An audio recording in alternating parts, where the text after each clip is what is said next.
안녕하십니까?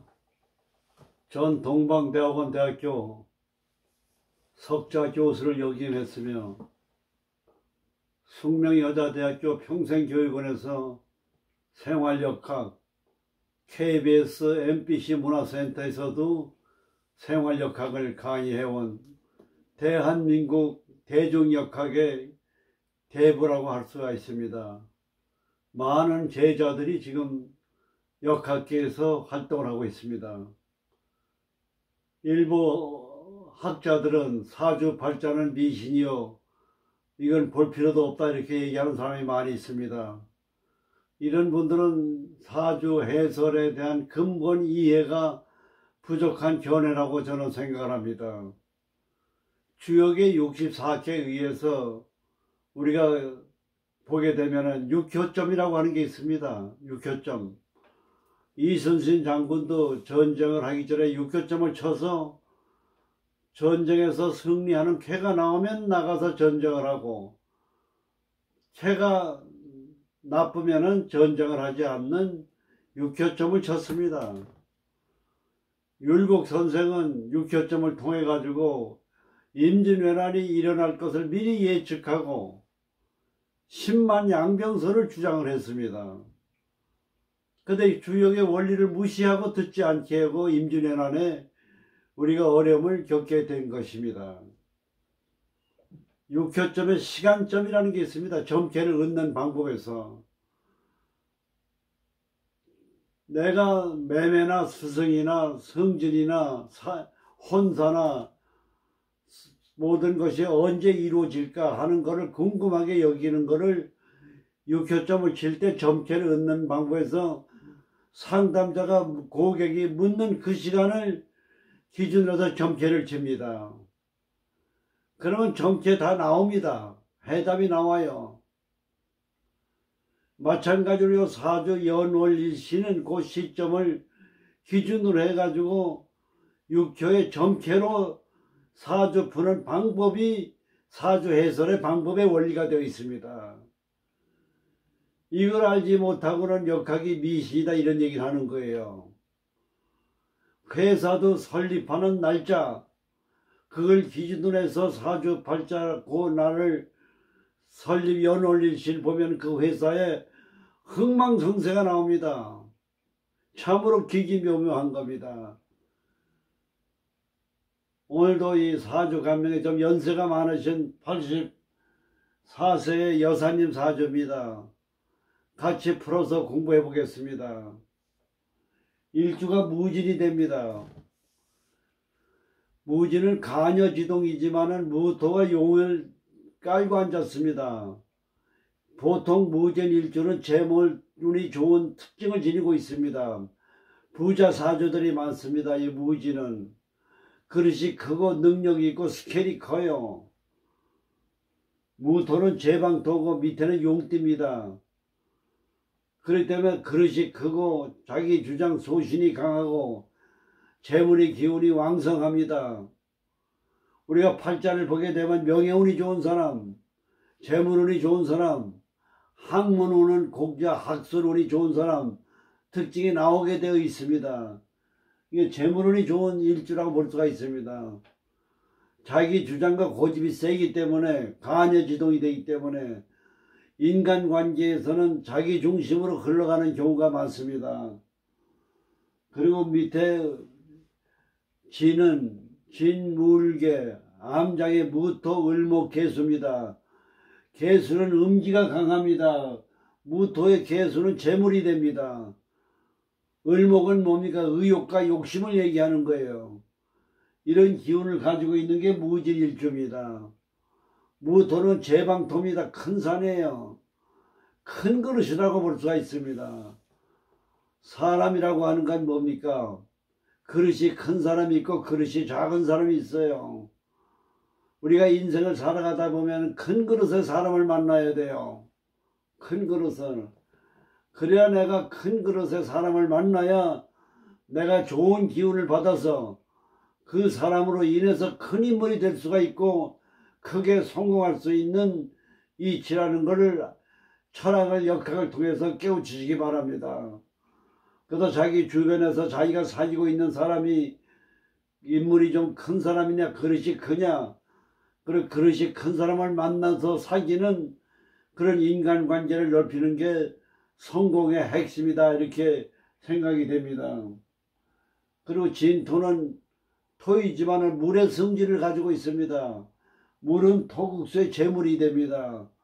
그래서 제물이 왕성하고 활동적이고 능력이 있는 그런 일주라고 보게 되겠습니다.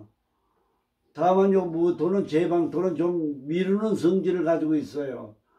오늘 한 일을 내일 하고 내일 하다가 자꾸 미루는, 그거를 조심해야 된다고 보게 되겠습니다. 사주는 신사기의 무지 경신입니다. 사주의 전체 분위기를 보게 되면은 토생금이라고 하는 식신이 있습니다. 식신은 밥 먹는 귀신이고 재물을 생해 주는 거예요. 재물운이 좋은 겁니다. 옆에 비겁이 있습니다. 비겁이 있는데요, 비겁의 기능이 지지에 사에 충되어 있는데 올라가 있기 때문에 겁재운은 약하다고 보는 겁니다. 겁재라는 건 내가 남한테 재산을 뺏기는 거, 그 기운이 줄어들었어요. 왜냐하면 뿌리가 약하기 때문에 좋은 겁니다. 그 다음에 여기 토생금 상관이 있어요. 식신 상관이 위에 있는 거는 뭡니까? 위에 있는 금은 불 위에 있기 때문에 좀 약하지만은 말년에 금은 뿌리를 내리고 있어요. 뿌리를 내리고 있으면 뭡니까? 재물운이 소문난 부자다, 이렇게 볼 수가 있습니다. 신진수 합해서 물이 됩니다. 토국수예요. 토생금 금생수가 됩니다. 식신생재입니다. 말년에도 재물운이 좋은 사주다, 이렇게 볼 수가 있습니다. 그리고 진해가 원진이 되기 때문에 부모금과 원진이기 때문에 부모의 도움도 받지만은 자수성가다, 이렇게 볼 수가 있습니다. 초년의 운을 보게 되면 경제운은 굉장히 어렵고 힘듭니다. 왜냐, 자진수가 많은데 신자진 수가 되면은 오행적으로 이 사주는 목화가 용신인데 금수가 많아지기 때문에 어려운 시기라고 봅니다. 고대 17세부는 축진파가 되어 있습니다. 굉장히 힘든 시기다, 이렇게 봐야 돼요. 대운의 전적으로 27살부터 운세가 들어왔습니다. 이민대운에서부터. 토국수 재물운이 좋죠. 목국 도니까 남자운이 좋죠. 이때 배우자운이 좋은 운에 들어와 있기 때문에 결혼을 할 수 있는 그런 시기다, 이렇게 보게 되겠고, 운세가 27세부터 60년간 대운이 들어와 있습니다. 계묘대운은 해명이 목이 됩니다. 아주 대발입니다.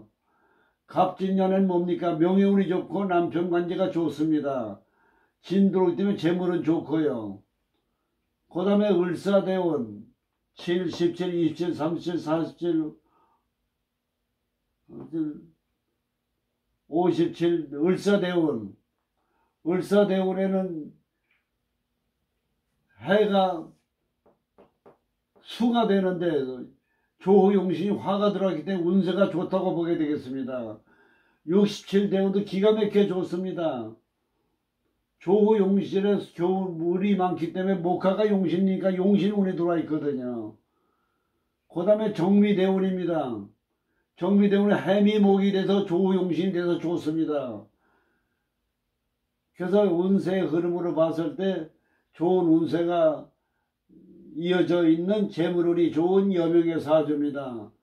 다만 남자는 목이 되는데 사주에 남편이라고 하는 남자가 되는 목이 요 암장의 등령으로 있습니다. 그게 축이 되어 있어요. 배우자는 운은 좀 약하다, 이렇게 볼 수가 있겠습니다. 그런데 여기도 을목이 있거든요. 그러니까 아주 약하다고 볼 수는 없습니다. 을목이 두 개가 묘가 있기 때문에 배우자 운도 나쁘다고 볼 수는 없겠습니다. 그러나 진해가 부부궁에 원진이 있기 때문에 부부간에는 갈등이 있다고 하는 그 요소로 볼 수가 있는 재물운이 좋은 그런 사주다, 이렇게 해설이 되겠습니다. 내년 내후년 병인 금년 갑진년에 을축 갑진 을사병호 정미 대박입니다. 앞으로 3년 동안 신수점이 굉장히 좋습니다. 그래서 오늘은 여명의 사주, 84세 여사의 사주를 같이 한번 공부해 봤습니다. 광고 말씀드리겠습니다. 사주에 대해서 궁금하신 분이 계시면은 저에게 전화 상담을 제가 해드릴 수가 있고, 방문을 원하시면 역삼동에서 대면 상담도 해드립니다. 사주 감명을 원하시는 분은 연락을 주시기 바라며, 구독자 신청 사주 해설 원하시면 유튜브를 통해서 방송도 해드리겠습니다. 그리고 장명에 대해서 광고 말씀드립니다. 이름이라고 하는 건 뭐냐? 상스러운 기운, 사주에 맞는 이름을 불러야 됩니다. 그래 이름을 불러줄 때마다 운이 들어와요. 나이가 들어서 개명하기 어려우면 예명이라도 쓰셔야 돼요. 이 우주 삼라만상에는 나쁜 기운이 70%입니다. 흉명을 쓰면 나쁜 기운이 들어오기 때문에 돈이 들어오면 나가게 되고 승진도 안 되고 여러 가지로 어려움이 겪습니다. 운명 개척 비결은 부족으로 이름이 중요하다는 것을 여러분들께서 인식하시고 이름에 대한 중요성에 관심을 가져주시기 바랍니다. 감사합니다.